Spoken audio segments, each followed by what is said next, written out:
आप सभी विद्यार्थियों का स्वागत है Subhash study centre YouTube channel पर। और उम्मीद है आप स्वस्थ होंगे, अच्छे होंगे और अपनी पढ़ाई को बेहतर ढंग से कर रहे होंगे। तो आज का यह वीडियो क्लास 9th के छात्रों के लिए काफ़ी ज़्यादा महत्वपूर्ण है, क्योंकि इस वीडियो के द्वारा हम आपको मीराबाई, जो कि आपकी हिंदी पाठ्य पुस्तक का काव्य खंड के अंतर्गत जो आता है दूसरा चैप्टर पदावली के नाम से, और आज हम मीराबाई का जो दूसरा पद्यांश है, पायो जी मैं तो राम रतन धन पायो, इस पद्यांश का यानी इस पदावली का हम आपको संदर्भ लिखने का तरीका बताएंगे और साथ ही इसकी सरल व्याख्या, प्रसंग एवं काव्यगत सौंदर्य भी आपको इस वीडियो के द्वारा बताएंगे। तो यदि आपने चैनल को सब्सक्राइब न किया हो तो चैनल को सब्सक्राइब कर लें, क्योंकि इसी तरह के वीडियो हम आपके लिए इस चैनल पर उपलब्ध कराते रहते हैं हिंदी विषय के। तो आपको क्या करना है, चैनल के साथ जुड़ जाना है। और इसके पहले का जो चैप्टर है कबीर दास जी की साखी के नाम से, और कबीर दास जी की जितनी भी साखियां हैं उनका मैंने संदर्भ, व्याख्या, काव्यगत सौंदर्य से रिलेटेड वीडियो उपलब्ध करा दिया है। आप चैनल की प्लेलिस्ट में जाकर चेक कर सकते हैं। तो आज का जो पद्यांश है वह कुछ इस प्रकार से है। पायो जी मैं तो राम रतन धन पायो। और इसका आप संदर्भ कैसे लिखेंगे? संदर्भ लिखने का बिल्कुल सिंपल तरीका है, और जो संदर्भ मैं आपको इस वीडियो में बताऊंगा, मीराबाई की जितनी भी पदावलियां हैं, कहने का अर्थ है मीराबाई के पाठ से जितने भी पद्यांश आपकी बोर्ड परीक्षा में पूछे जाएंगे उन सभी में सेम यही संदर्भ रहेगा जो मैं आपको इस वीडियो में बताऊंगा। तो सबसे पहले आपको क्या करना है, पद्यांश के प्रथम 2 या 3 शब्दों को इस तरह से लिख लेना है। यहाँ पर आप देख सकते हैं पायो जी मैं तो राम रतन, फिर इसके बाद आप देख सकते हैं बिंदी रखी हुई है, डैश डैश का निशान लगा हुआ है, और अंतिम के शब्दों को इस तरह से आपको लिख लेना है जस गायो। और आपको ये ब्लैक पेन से लिखना है, आपको रेड पेन का इस्तेमाल कहीं भी नहीं करना है। तो अब संदर्भ कैसे लिखेंगे? हेडिंग आपको डालना है संदर्भ प्रस्तुत पद्यांश। प्रस्तुत पद्यांश हमारी पाठ्य पुस्तक हिंदी काव्य में संकलित, हमारी पाठ्य पुस्तक हिंदी काव्य में संकलित किससे है? हिंदी काव्य से है, हिंदी गद्य से नहीं लिया गया है। यह जो पद्यांश है यह हिंदी काव्य से लिया गया है और मीराबाई द्वारा रचित पदावली से उद्धृत है। मीराबाई द्वारा रचित पदावली से उद्धृत है। क्यों? क्योंकि मीराबाई जो हैं भगवान श्री कृष्ण की उपासिका हैं, और उन्होंने भगवान श्री कृष्ण को अपना आराध्य देव माना था, और इसीलिए वह उनकी ही पूजा अर्चना किया करती थी। तो चलिए इसका जो संदर्भ आप लिखेंगे कुछ इस तरह से कि प्रस्तुत पद्यांश हमारी पाठ्य पुस्तक हिंदी काव्य में संकलित एवं मीराबाई द्वारा रचित पदावली से उद्धृत है। पदावली से उद्धृत है। पाठ अथवा शीर्षक का नाम आपको ब्लैक पेन से लिखना है। लेखक अथवा रचयिता का नाम भी आपको ब्लैक पेन से ही लिखना है। तो क्या हो जाएगी इस पद्यांश की व्याख्या? तो चलिए मैं सबसे पहले आपको सरल व्याख्या बता दूं, फिर आपको मैं बताऊंगा कि व्याख्या आप कैसे लिखेंगे और काव्यगत सौंदर्य कैसे आप लिखेंगे।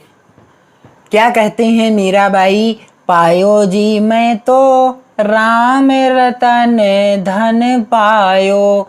मीराबाई कहती हैं कि मैंने भगवान के नाम रूपी रत्न संपदा को प्राप्त कर लिया है।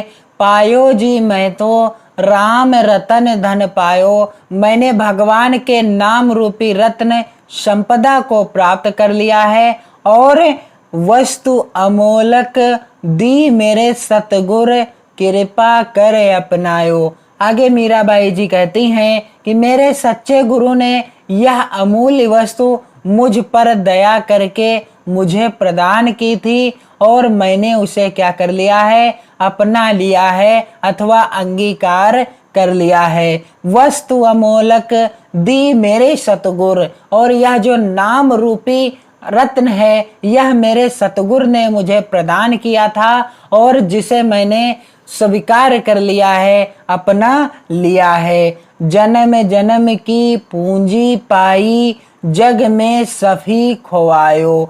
जन्म जन्म की पूंजी पाई, जग में सभी खोवायो। आगे मीराबाई जी कहती हैं कि इस प्रकार मैंने गुरु दीक्षा के कारण कई जन्मों की संचित पूंजी यानी पुण्य फल प्राप्त कर ली और संसार की सारी मोह मायाओं का त्याग कर दिया। क्या कर दिया? उनको त्याग दिया है। जन्म जन्म की पूंजी पाई, जग में सभी खवायो। मैंने जन्म जन्म की पूंजी प्राप्त कर ली है यानी पुण्य फल को प्राप्त कर लिया है और संसार की सभी मोह मायाओं का परित्याग कर दिया है, अर्थात उन्हें क्या कर दिया है? छोड़ दिया है, त्याग दिया है, अपने से अलग कर दिया है। आगे मीराबाई जी कहती हैं कि खर्चे नहीं कोई चोर न लेवे, दिन दिन बढ़त सवायो। क्या कहती हैं मीराबाई जी कि यह जो राम नाम की पूंजी मुझे प्राप्त हुई है, यह जो राम नाम की पूंजी है, यह बड़ी विचित्र है कि यह खर्च करने पर भी कम नहीं होती। खर्चे नहीं कोई चोर न लेवे, और जिसे कोई चोर चुरा नहीं सकता। जो राम नाम की पूंजी मुझे मेरे सतगुरु ने प्रदान की है, यह खर्च करने पर भी कम नहीं होती और ना ही इसे कोई चोर चुरा सकता है। दिन दिन बढ़त सवायो, और यह पूंजी दिन प्रतिदिन बढ़ती ही चली जा रही है। कहने का अर्थ है कि जो ये राम नाम रूपी पूंजी मुझे मेरे सतगुरु ने प्रदान की है, इसे ना खर्च किया जा सकता है और ना ही इसे चुराया जा सकता है, बल्कि इसकी एक विचित्र बात यह है कि यह जो है दिन दिन बढ़ती चली जा रही है। आगे मीराबाई जी कहती हैं, सत की नाव खेवटिया सतगुर भव सागर तर आयो। इस सत की नाव खेवटिया सतगुर कि मैंने इसी सत्य नाम रूपी नौका पर सवार होकर, जिसके केवट मेरे सच्चे गुरु हैं। जिसके केवट कौन है? यानी जिस नाव को चलाने वाले कौन हैं? मेरे सच्चे गुरु हैं। और भव सागर तर आयो। भव सागर तर आयो अर्थात संसार रूपी सागर को पार कर लिया है कि मैंने राम नाम रूपी इस नाव को, क्या कहती हैं मीराबाई कि मैंने इस राम नाम रूपी नाव में सवार होकर के, क्या कहती हैं मीराबाई जी कि मैंने इसी सत्य नाम रूपी नौका पर सवार होकर, जिसके केवट कौन है? मेरे सतगुरु जी हैं, और उन्हीं सतगुरु की परम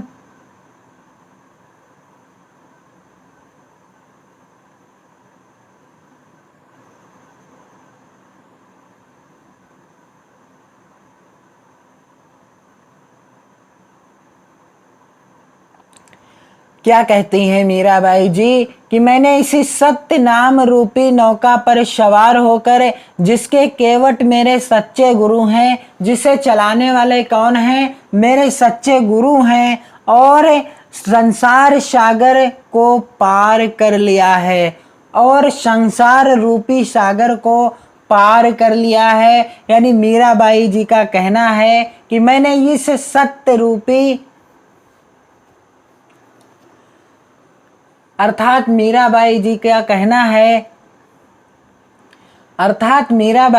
कहना है कि मैंने इसी सत्य नाम रूपी नौका पर सवार हो लिया है, और जिसे चलाने वाला कौन है? मेरे सच्चे गुरु सदगुरु हैं, और जिनकी कृपा से ही कि मैं इस संसार रूपी सागर को पार कर लूँगा, और जिनकी कृपा से ही मैंने संसार रूपी सागर, और जिनकी कृपा से ही मैंने संसार रूपी सागर को पार कर लिया है कि सत की नाव खेवटिया सतगुर भव सागर तर आयो। मीरा के प्रभु गिरधर नागर हरख हरख जस गायो। मीरा के प्रभु गिरधर नागर हरख हरख जस गायो कि मीराबाई कहती हैं कि गिरधर नागर श्री कृष्ण भगवान ही एकमात्र मेरे स्वामी हैं, मैं प्रसन्न होकर उनका गुणगान कर रही हूँ। तो इसकी व्याख्या आप कैसे लिखेंगे? बिल्कुल आसान शब्दों में इसकी व्याख्या है। तो चलिए मैं आपको बता दूं कि इसकी व्याख्या आपको कैसे लिखना है और व्याख्या लिखते समय आपको किन किन बिंदुओं का भी ध्यान देना है और कैसे आपको हेडिंग डालना है। सबसे पहले आपको ब्लैक पेन से व्याख्या हेडिंग डालना है इस प्रकार से। अब इस दिए गए पद्यांश की बिल्कुल सरल तरीके से व्याख्या आप कैसे लिखेंगे कि पायो जी मैं तो राम रतन धन पायो। मीराबाई जी कहती हैं कि मैंने भगवान के नाम रूपी रत्न संपदा को प्राप्त कर लिया है। पायो जी मैं तो राम रतन धन पायो, कि मैंने राम रूपी संपदा को, कि मैंने नाम रूपी रत्न संपदा को प्राप्त कर लिया है। अब आपको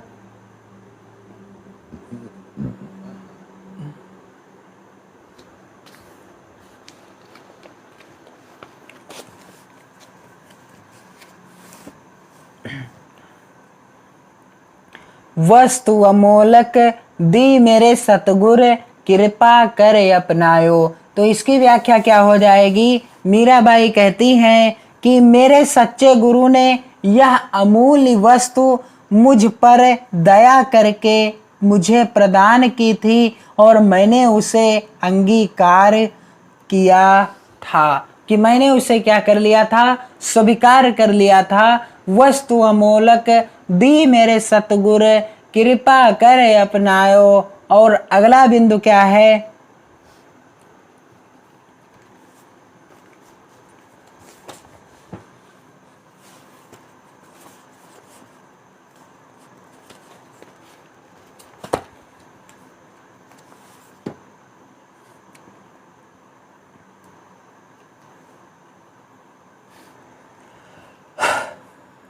जन्म जन्म की पूंजी पाई जग में सभी खोवायो। क्या कहती हैं मीराबाई जी? कि मैंने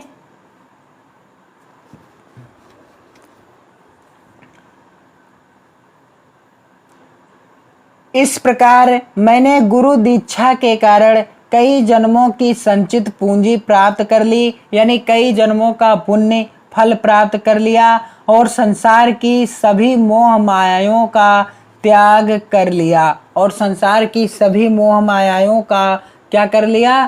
त्याग कर दिया। आगे क्या लिखती हैं मीराबाई जी? कि आगे यहाँ पर आप देख सकते हैं, खर्चे नहीं कोई चोर न लेवे दिन दिन बढ़त शवायो। क्या हो जाएगी इसकी व्याख्या? यह राम नाम की पूंजी ऐसी विचित्र है कि यह खर्च करने पर भी कम नहीं होती और न इसे चोर ही चुरा सकते हैं। आगे मीराबाई जी लिखती हैं कि सत की नाव खेवटिया सतगुर भव सागर तर आयो। मीरा के प्रभु गिरधर नागर हरख हरख जस गायो। तो इसकी व्याख्या क्या हो जाएगी? कि मीराबाई जी कहती हैं कि सत की नाव केवटिया सतगुर भव सागर तर आयो। मैंने इसी सत्य नाम रूपी नौका पर सवार होकर, जिसके केवट मेरे सच्चे गुरु हैं, संसार रूपी सागर को पार कर लिया है। मीराबाई कहती हैं कि गिरधर नागर श्री कृष्ण भगवान ही एकमात्र मेरे स्वामी हैं और मैं प्रसन्न होकर उनका गुणगान कर रही हूँ। शत की नाव केवटिया सतगुर कृपा कर अपनायो। मीरा के प्रभु गिरधर नागर हरख हरख जस गायो। तो अब आप इसका काव्यगत सौंदर्य कैसे लिखेंगे? सबसे पहले आपको हेडिंग डालना है काव्यगत सौंदर्य और पहला ही बिंदु लिखा जाता है जो पद्यांश के अंतर्गत जिसके बारे में दर्शाया गया हो अथवा बताया गया हो। तो मीरा कृष्ण की उपासिका हैं, किंतु यहाँ राम रतन धन की चर्चा करती हैं। यहाँ राम का तात्पर्य घट घट व्यापी राम से है। राम का तात्पर्य क्या है? जो घट घट में वास करता है उसी राम से है। और अगला बिंदु है भाषा। तो मीराबाई जी की जितनी भी पदावलियां हैं उन सभी में ब्रज भाषा आपको लिखना है। और अगला बिंदु है रस। रस यहाँ पर शांत और भक्ति रस है। कौन सा? शांत और भक्ति रस है। और अगला बिंदु है छंद। तो छंद कौन सा है? गेय पद है। कौन सा? गेय पद है। और अगला बिंदु है अलंकार। अलंकार कौन सा है? अनुप्रास और रूपक अलंकार। अनुप्रास और रूपक अलंकार है यहाँ पर। तो उम्मीद है कि आपको मीराबाई का जो यहाँ पर दूसरा पद्यांश है या दूसरी पदावली है, इसका आपको संदर्भ लिखने का तरीका, प्रसंग लिखने का तरीका, प्रसंग में क्या लिखा जाता है जो पद्यांश के अंतर्गत जिसके बारे में बताया गया हो या दर्शाया गया हो। तो यहाँ पर प्रस्तुत पद में मीराबाई भगवान राम के नाम के महत्व की चर्चा करती हुई कहती हैं, यही लिखा जाएगा प्रसंग में। फिर आपको इसके बाद आपको हेडिंग डालकर व्याख्या इस तरह से लिखना है और इसके बाद आपको जो काव्यगत सौंदर्य के अंतर्गत है वह भी आपको लिखना है। और साथ ही आप चैनल के साथ जुड़े रहें, इस वीडियो को अपने मित्रों में भी शेयर करें और आप अपनी मेहनत और लगन के साथ अपनी पढ़ाई करते रहें। जय हिंद।